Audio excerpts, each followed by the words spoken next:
Hey everyone, long time no see. In case you forgot, my name's Kyle. I used to make videos on this YouTube channel here where I talked about game dev stuff and kind of mostly anything else I wanted to talk about.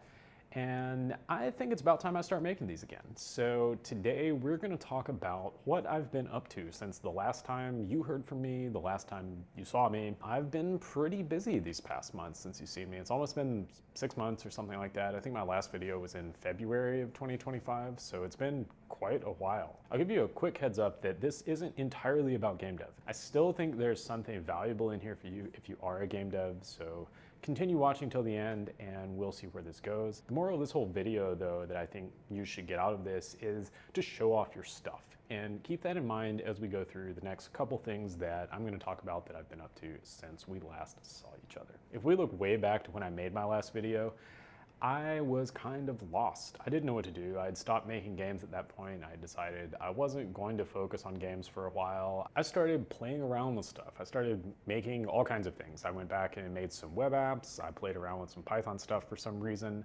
I started making some static sites with Astro. It's pretty cool. I'll put its logo up there because it's a cool logo.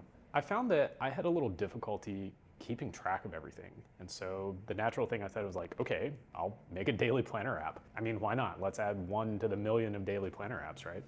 So I made a daily planner app. I called it Next Moves eventually, many months later. I actually used that app quite a lot throughout this next several months, and most of the development was just like me being annoyed with what it did and changing things. One day though, I was sitting in a coffee shop, which I like coffee, by the way. I don't know if you knew that. I go to a lot of coffee shops. And so I'm sitting there in the cafe, the owner comes in, he and I are kind of friends because I've gone there a whole lot, and I was like, hey, check out this thing I built.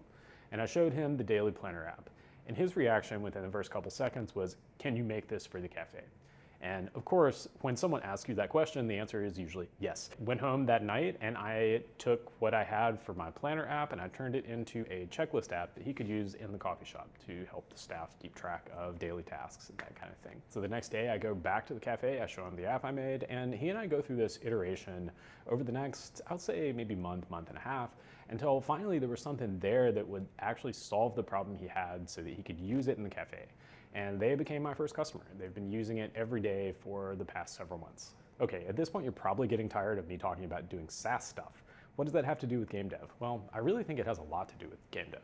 I think it has a lot to do with anything that you're building. Again, that one moral that I said at the beginning of the video is show people your stuff. If I'd not showed my friend who's a cafe owner this app that I worked on, I never would have made this cafe checklist thing. And while having one customer isn't going to pay the bills anytime soon, it is a cool thing to experience when you get that first paying customer and that first person that's really interested in what you're doing and actually wants to use that thing to solve their problem. And I think a lot of that can apply to games as well. Show off your ideas to people, show them off on social, so show them off in real life. When people get excited about them, you can take them and move forward with them and continue showing them to people. So enough about my SaaS adventures here. Something else happened during this time, and that's I went to Japan.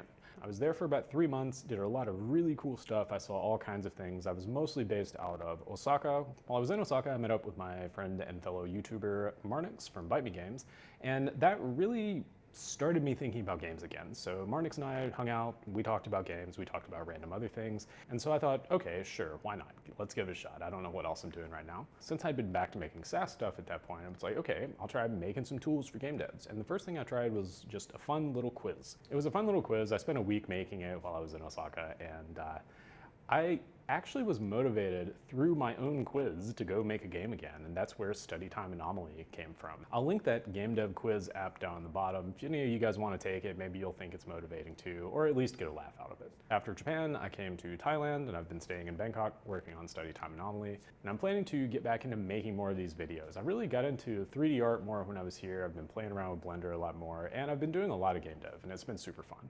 So that catches you up with kind of things that I've been doing since the last time we saw each other. Close with here is that it's okay to experiment. Even if you're a game dev, maybe you started a game studio, maybe you're just making games on the side, make other things too. Go make SaaS stuff, go make voice assistant if you want to. Just go make things and show them to people. Make a YouTube channel. The more stuff you learn to make, the more things you get out there and show people, and the more vocal you are about the kinds of things that you're making, I really think the more opportunities open up to you. Hope you all enjoyed this one. It's been good to catch up, and look forward to seeing more of these videos come out at probably a bi-weekly, as in once every 2 weeks, cadence. Let me know what you think down in the comments, and I'll see you next time.